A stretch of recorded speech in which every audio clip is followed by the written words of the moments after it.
Okay, the next team is Team 9, Smart Light Switch. The customer is an ECE grad. He's actually currently a student at BU Law. So that's Albert Crooker. So with that, here's Team 9, Smart Light Switch. How do you go full screen with this? F5? Yeah. Hi everybody, how you doing today? We're Sparks, and our project is the Smart Light Switch. I'm Derek Heyman. I'm Javier Onglao. I'm Mohan. I'm Eulalia, Moreno. And I'm Gerardo, Talavera. Okay, so we're going to start by talking about the original requirements from our customer, Albert Crooker, who's actually here today. So he asked us to develop a software and hardware package capable of wirelessly controlling a light switch. So what this involved was, at the light switch, having some kind of wireless communication that can communicate with an Android application.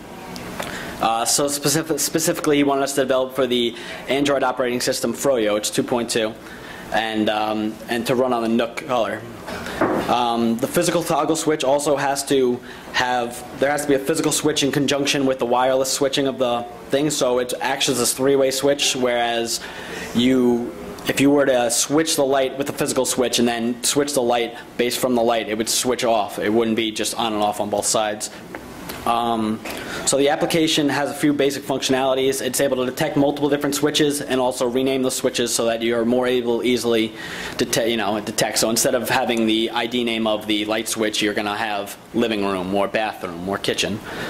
And also, one of the requirements that the light switch was to retrofit so that it would look like a normal light switch, and that's something that we implemented. So the range of wireless connectivity was originally given at 20 feet, and since we were in the requirements to go with a Wi-Fi module, our range is actually much greater than that. The speed of the switching has to be less than 5 seconds, which we were able to accomplish, and it has to be affordable for the customer, and the benefits of the light switch being an environmentally friendly application has to not outweigh the cost of it. So this is a flowchart of a normal light switch. A normal light switch will turn on and off a light by switching contacts, like open and closed circuits. So we intend to simulate this using our circuit. So the software part of our components will talk to our hardware part of our component, which is our actual circuit. And this is what we choose to accomplish. A signal from an Android application will signal a Wi-Fi module, which in turn will signal the microcontroller to send a pulse to the relay, which will do the actual switching. So for our interfacing and setup, we actually have 3 stages, namely bridging the switch, discovering the switch, and actually operating the switch.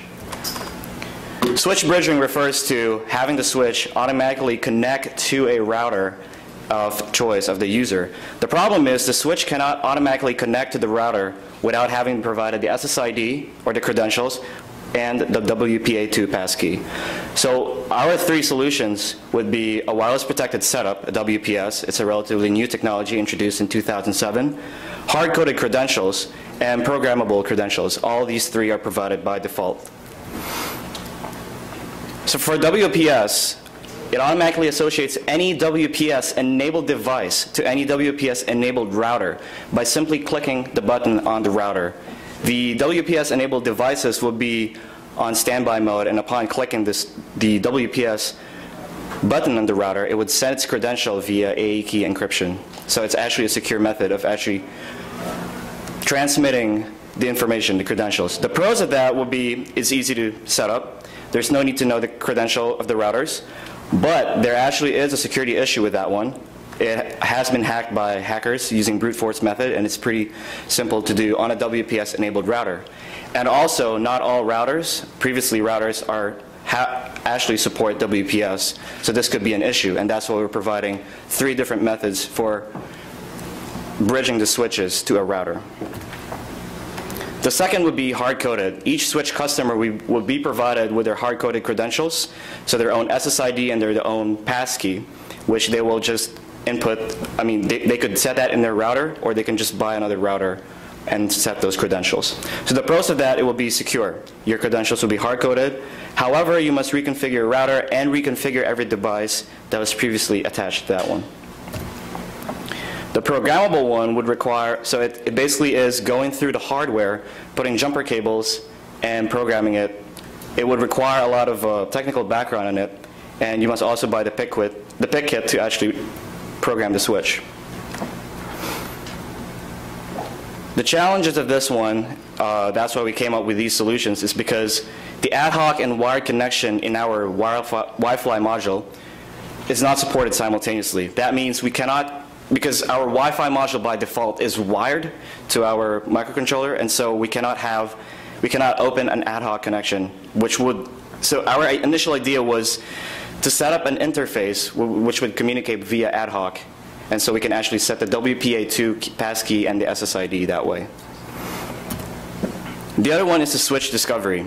So now that we have all the switches connected to the router, we actually have to discover them. But by doing a brute force method of going through every 256 connections in a subnet would be very inefficient and very slow. So the solution would be having the switches go and tell the router, I'm here right now, this is me, I'm a switch, via user datagram protocol broadcast. So how this works is, with our hardware, the actual packet is hard-coded. It also contains a source IP, and it broadcasts every 8 seconds. As you notice, the user device ID, as indicated there, allows us to identify the application. So every switch would have their own unique identifier, like Sparks1, Sparks2, Sparks3, and that's how we'll be able to identify them. So in the local area network, just to simulate this, so the switch 1 would say, so the application would open up a datagram socket on port 2000, and switch 1 would say, I'm here, and this is my IP address, and would put it in an array. And then the second switch would say, I'm here, this is my IP address, we put it in an array. And it would cycle again, and then we'd realize it actually repeated again, and so we'd know we've accounted for most of the switches.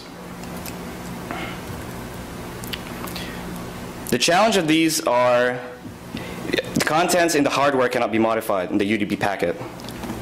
So initially we were gonna do who is a switch, and all the switches would reply to us, but we would just have to do with the switch broadcasting to us every 8 seconds. The algorithm also is rudimentary. That means on a single pass, on the first pass, we may not be able to account for all the switches, depending on how far they broadcast. Switch operation. So obviously you would need to communicate with the switch, and the solution is to have socket connections, which is built into Java. So the parts of these are the actual switching, and we also have a physical switching. So we also need to determine the light when the actual physical toggle has been set. So for the switching, initially we have the sockets handle the UI thread, but we realized that would actually freeze the phone until the socket has replied. So what we realized, we can actually give a timeout of 3 seconds and have it multi-thread, so that in the process of actually opening a socket, you don't have to freeze the phone. You can just freeze that non-UI thread and have it relay the message to the UI thread. And concurrently, you can have multiple switching at the same time.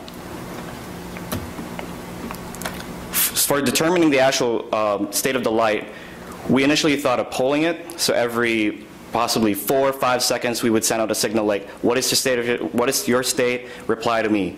But we realized that is highly inefficient, because if the user's not there, it would continuously poll, consuming a lot of energy because the processor is continuously running at that point. So what we realized is we can have an on-demand notification.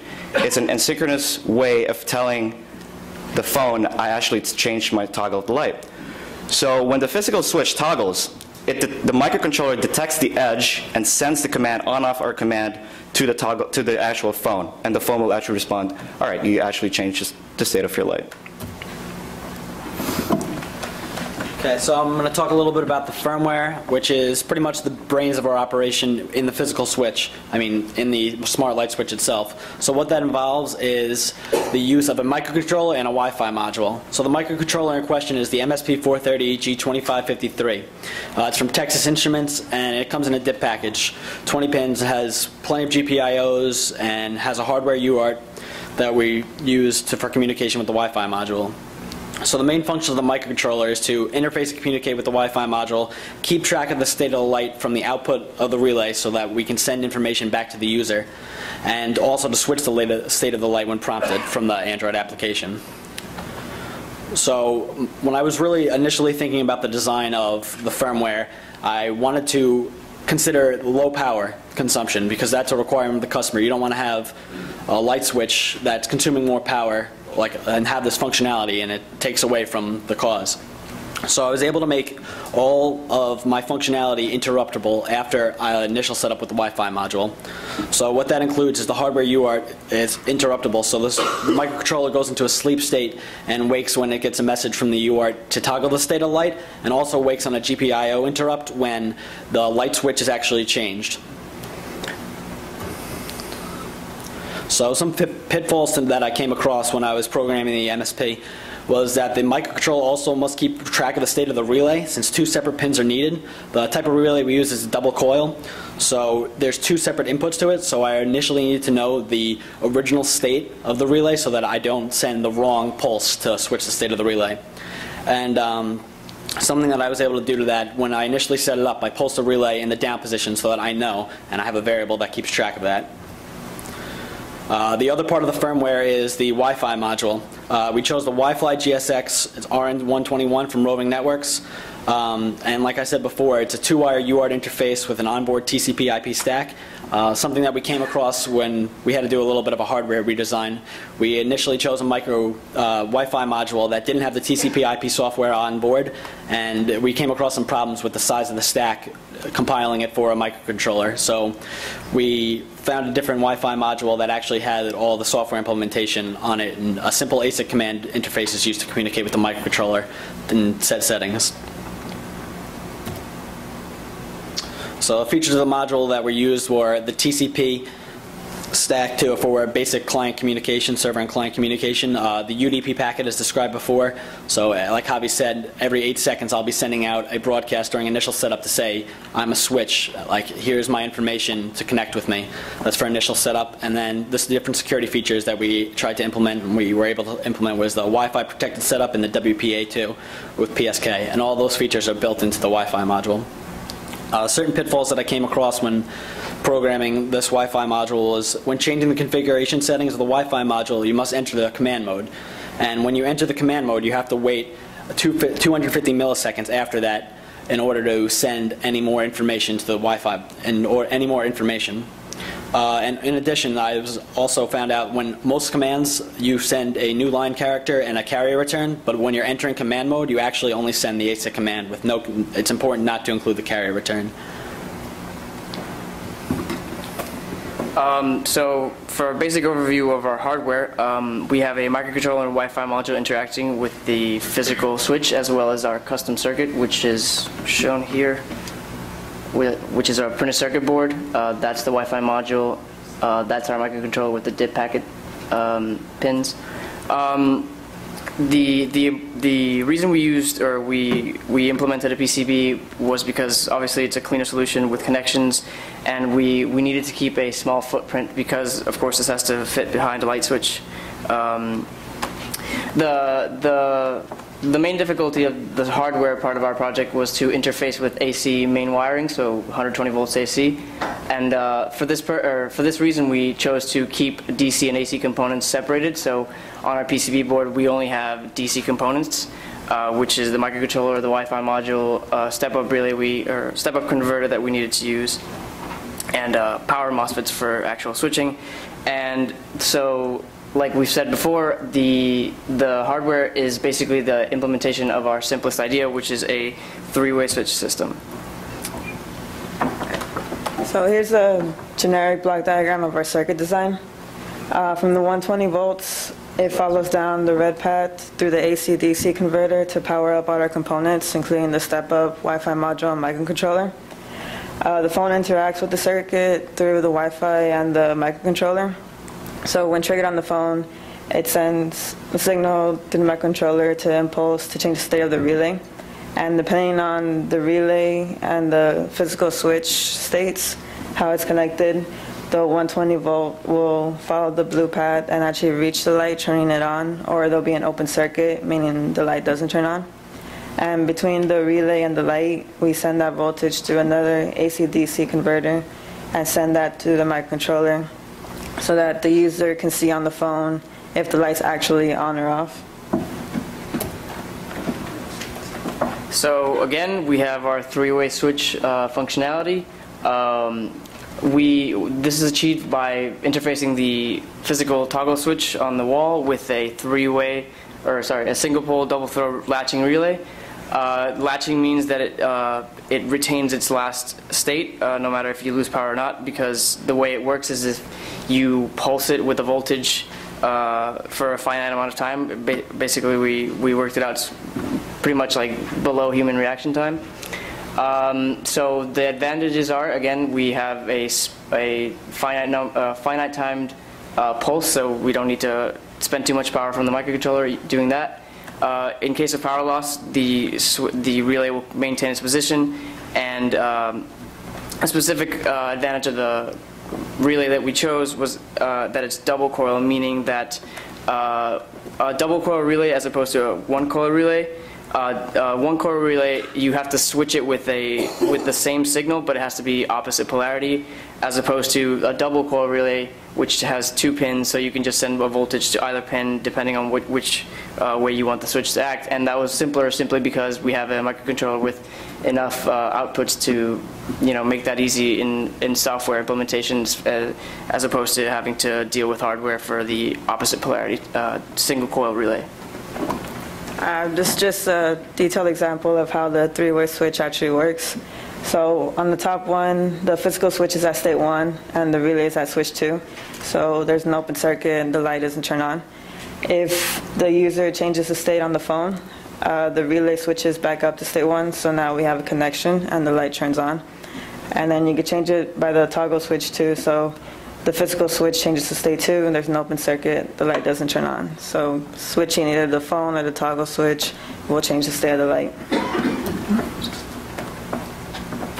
So the way we interface our relay with the outputs of the microcontroller is that the outputs of the microcontroller are set to output to 2 separate MOSFETs, one for each pin, and these power MOSFETs are the gate voltage is what is driven by the output pins of the microcontroller. And the reason we need to use MOSFETs instead of just outputting the pins of the microcontroller straight to the relay was because the relay's coil voltage, it needs 12 volts, and obviously our microcontroller is not powerful enough to output 12 volts. So we use the step-up converter from our AC to DC converter, which outputs 3.3 volts to our components. So that 3.3 is stepped up to 12 volts, sent into the relay, and the relay's input pins, or switching pins, if you will, are sent to the drains of the MOSFETs. So when there's no gate voltage, aka we're not sending a pulse, the MOSFETs act as open switches, so it doesn't switch. And as soon as we want to switch the state of the light, whether on or off, we just pulse one of the gates, the switch is closed, and it sends the signal to ground, switching the current position of the relay.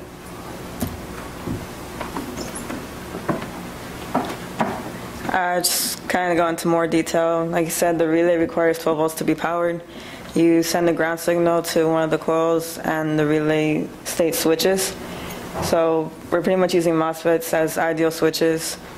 The microcontroller sends impulses to the MOSFETs. So at a default level, there's nothing sent to the gate of the MOSFET, so the MOSFET is turned off, it's just an open switch.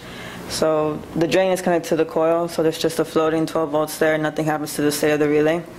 When triggered by the phone, the microcontroller will send 3.3 volts to the gate of the MOSFET, and that will basically symbolizes the switch closing. So the drain is now shorted to ground, which is also sent to the coil, meaning the relay switches.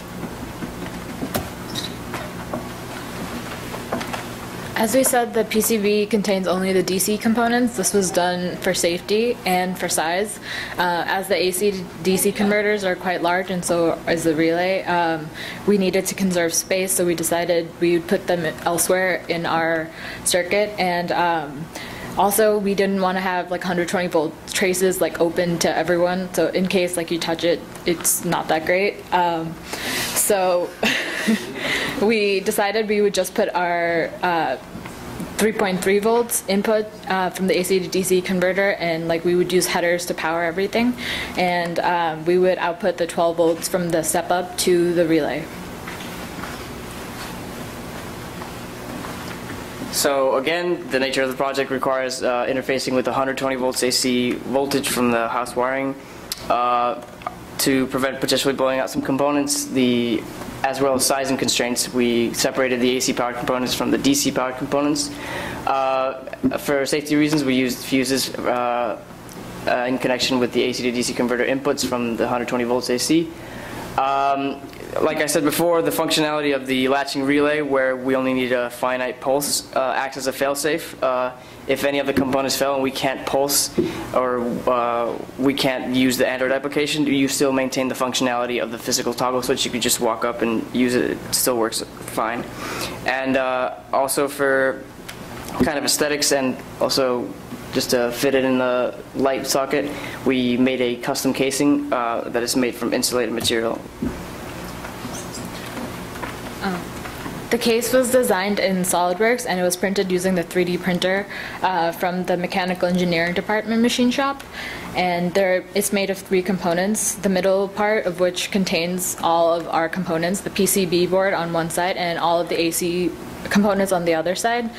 And it's housed in a larger case, which has wires coming out of it. For ease of attaching it to the housing wires, we just have the hot wires, neutral wires, and ground wires coming out of the back. And this is the bill of materials. This is how much it costs to build a prototype of our component, of our switch. But eventually, when we buy in bulk, or if we were to manufacture it, it would cost much less. Thank you.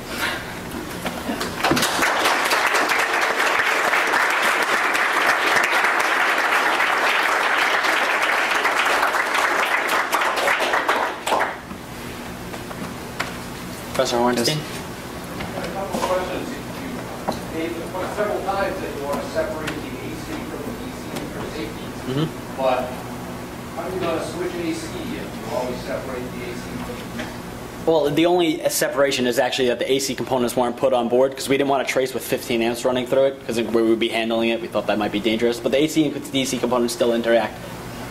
The interaction comes from the AC to DC converter at the start of the switch, which powers our circuit, and then there's a DC component off our PCB that switches the state of the relay, which is just pretty much like the exact same thing as a physical switch, which you have, where you have AC current running through it, but you have DC power switching it. And then on the, what? Oh yeah, and then on the final side, for us to detect the state of the light, we have another AC to DC converter coming back to our board. The second question is, the AC to DC converter seems to be the second most expensive component in your 118 volt, $118 prototype, which is totally out of the market. Why is the AC to DC converter so expensive? It seems to me that it should be a couple of diodes, very simple components. Yeah, there's certainly other ways to implement like a bridge rectifier or something like that. That would be cheaper. We just chose to go with off-shelf components for simplicity's sake and for safety's sake, but it's already enclosed. We'd have to make, if we were to make some kind of bridge rectifier, we'd have to make some kind of casing for that. And also to add about the AC to DC interaction, so this is the reason we actually need a case, because the DC components will be on the board and then the AC components will be in a pocket inside the case, and they will interface via jumper wires. Where do you envision this nice little plastic case of yours to be when this switch is installed in the building? Retrofit into a typical light switch. So no one's going to touch it except the electrician install the switch anyway. Yeah. That was the idea. Yeah. So if you put a fuse on the board to protect it and the fuse blows, you have to go get an electrician to change the fuse, or Well, this is local controllers. right. So, well, this is. Oh. Certainly not electrical and computer engineering. Yeah. Why did you feel you needed a fuse? What? Why did you feel you needed an internal fuse? Well, so it was recommended on the data sheets for the AC to DC converter, and just in case it was just in case we blew out a component, just fuse would break, or not blew out a component, but the fuse would break before that would happen because the fuse was rated so that it would break before, obviously. Any other questions? Thank you.